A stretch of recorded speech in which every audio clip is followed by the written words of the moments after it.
Ano ba ang tunay na hinahanap mo sa buhay? Isang puspos ng pananampalatayang araw kapanalig. Nasa 2 linggo na tayo sa karaniwang panahon ng ating liturhiya.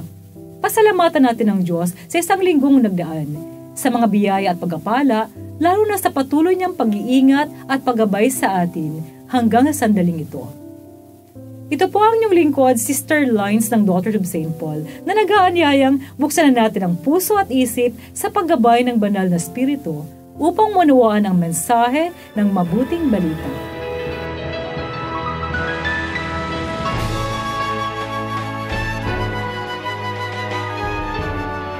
Naroon sa Bataraba, sa kabilang ibayo ng Jordan, si Juan at 2 sa kanyang mga alagad.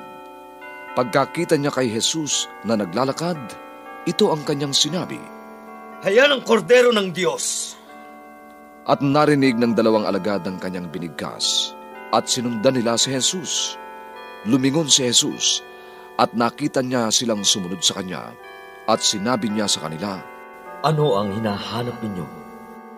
"Rabbi, saan ka nakatira?"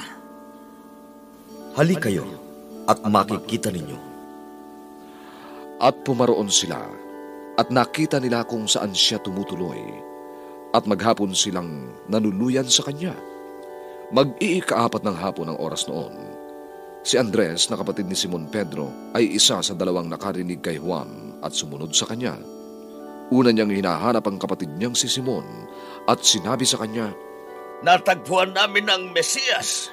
Inihatid niya siya kay Jesus. Pagkakita sa kanya ni Jesus, sinabi niya, "Si Simon ka na anak ni Juan. Kefas ang itatawag sa iyo."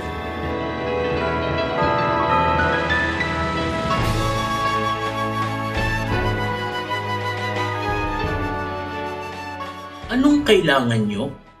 Ito ang tanong ni Jesus sa mga alagad ni Juan Bautista na nagsimulang sumunod sa kanya.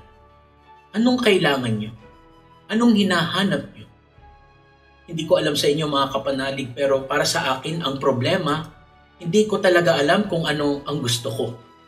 Marahil ang mga alagad ay hindi rin talaga sigurado dahil hindi sila sumagot ng direkta kay Jesus.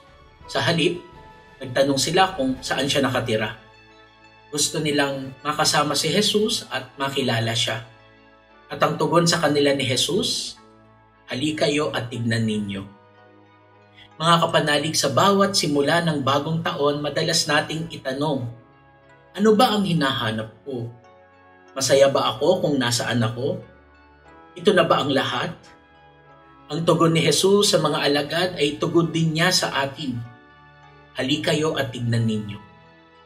Nais ni Jesus na sumama tayo sa Kanya, kilalanin siya, at magkaroon ng malalim na ugnayan sa Kanya.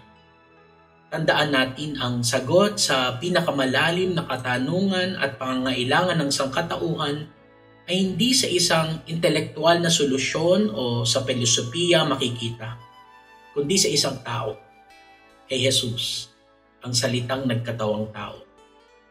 Kaya ngayong bagong taon, sikapin nating laging sumunod kay Jesus, manatili sa kanyang piling at maging tapat sa kanyang mga aral at halimbawa. Mga kapanalig, support Pauline's online ministry. Subscribe, like, and follow us on Facebook, YouTube, Instagram, Twitter, TikTok, Spotify, Google, and Apple Podcast. Maraming salamat po. At sa lahat na nagme-message sa amin na humingi ng panalangin para sa iba't ibang intensyon, asahan po ninyong kasama niyo kami sa pagdarasal na ipagkaloob ng Diyos ang inyong mga kahilingan.